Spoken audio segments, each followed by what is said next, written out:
I'm Miles. I got the chance to talk to Rachel Parent, GMO educator, food activist, as well as one of Corporate Night's top 30 under 30 sustainability leaders of 2019 about her work. Here's our conversation. So, to kick things off, I want to get a sense of, in your own words, what you consider to be most widely recognized for when it comes to your experience in making change and leadership. I think when when I'm talking about our food system and climate change and the environmental links between the two, most people automatically jump to GMOs and the work that I've done on creating awareness about our food system. And so probably the most notable thing that people remember my work for is the Kevin O'Leary debate. And it's interesting that learning about GMOs and their potential health effects has actually led me to get more involved in the climate and environmental movement because it is so deeply interconnected. And with regards to that whole movement, obviously in this past year in 2019, we've seen a lot of people and a lot of notable figures stand out. So that takes me into my next question, which is essentially if you had to choose and say who your people were without really putting a name on those people, like who would you consider your people to be? My people are anybody who's involved in climate movement, environmental movement, in the food movement. I think um, movements tend to put a face and sort of look up to one person, and I think it's so important to recognize the efforts that every single person is putting into making the world a better place, and especially those who have worked for so long on these issues. So I think being a part of this movement is really exciting and seeing it grow. I've been working for 9+ years, and it's fascinating to see how, we talked about climate change, we talked about our food system for so long, and it wasn't as prevalent until now when young people are really standing up and making a difference. And that's what inspires me to keep going, is seeing how incredibly fast this movement is growing, as well as the change that it's going to create on an individual level, but also on a political level. I now want to get a sense of, in terms of your core values, like what would you pinpoint as the one or two core values that you'd say on a day to day basis you try to embody in your work and how you go about your day to day life?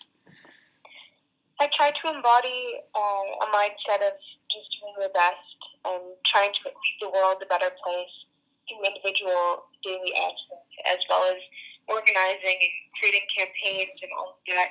I think a lot of people start to feel very hopeless over time because it seems like action isn't being taken fast enough, and it can be easy to get disenfranchised with that idea. But if you can put those ideas into your own daily practices and understand that you're just trying your very best to leave the world simply a slightly better place, then it fills you with hope and the ability to keep going. And what would you say are the things that people might see, like the actions or the behaviors that you might embody? What would some of those characteristics, behaviors, or traits look like to someone observing you go about your day to day life? Sure. I think it's everyday small things, understanding that every little action we take has an impact on the world around us, whether we realize it or not. From our food that we choose to eat, from the clothing that we choose to buy, the cosmetics that we use, supplements that we take, the grasp of things that we buy is so much larger. So on a personal, individual level, I've gone vegan, I've cut meat and dairy. I've always been vegetarian, but I've cut dairy and various other products out of my diet. I've transitioned to be majority organic because I'm trying to avoid GMOs and industrial agriculture, which contributes a great amount of carbon to our atmosphere. I've cut down on buying clothing, completely cut out fast fashion, and I'm trying to now thrift or swap clothing, finding ways to make clothing more sustainable. And little things like that add up, cutting down on plastic. understanding that when we wake up, we have the opportunity to make those changes in our lives. And I know that it's not easy for everyone, and I know that it's not necessarily financially available, but I think if we can all make even just small changes, have one meal a day or one meal a week without meat, even those small things make a huge difference. Now, I want to get a sense of looking ahead and looking forward to what this year has in store for you. What kind of future do you want to be able to make in the world on the timeline of 2020 by the end of this year? Well, there's so much I want to do. I have a long list, but I think we have a few campaigns that are going to be in the run, so we'll keep an eye out for that. We have a lot of things that we want to accomplish this year. One of the most prevalent things that we've been working on, especially within the past couple of years, is a monarch conservation program. So we started raising monarchs and trying to increase population size for the past 2 years. And this is because monarchs, although they don't have necessarily natural predators, they are on the endangered species list and have been for some time because of things like pesticides, herbicides, and industrial agriculture, which is killing them off and also killing off their food sources, which is milkweed. And so we're trying to create awareness about the monarch butterfly as a way to also teach about the issues of our food system. This past year, we raised and released over 600 monarch butterflies and planted over 5,000 milkweed plants.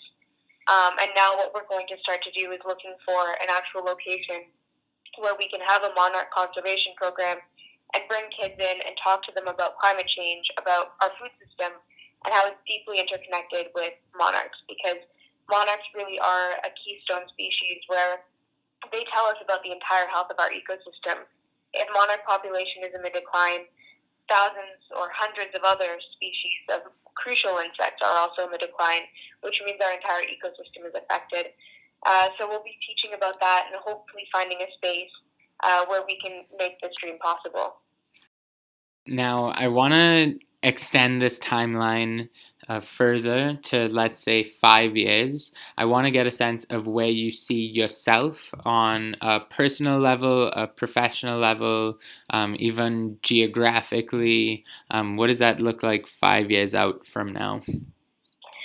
I am the type of person that sort of leaves it to the wind. I have very concrete goals, but I believe that life does take you in different directions, and sometimes that's for a good reason. Ideally, in a career goal, I would still love to be doing this, and I will still be doing this, running my nonprofits and working on campaigning. Also, ideally, being a journalist, as that's what I'm studying, and being able to spread the word further about crucial issues that need to be talked about. I think that's one of the most important things. Being a part of the media, being a journalist, is that we have the capability to cover stories that really matter and to shift the narrative on issues. So I'd really like to be in a position where I can be able to spread that news and talk about these issues. The last question that I have for you, I simply want to get a sense of if there's any content, whether it be a book or maybe a podcast or any kind of content that you can identify as being truly pivotal in the way you go about your work and your life. There's a lot of different books and podcasts that I'm interested in. I'd say one book that I think is really inspiring for anybody that wants to learn more about our food system and it sort of shifted the way that I look at things is called White Rare. So I really encourage everyone to look into that.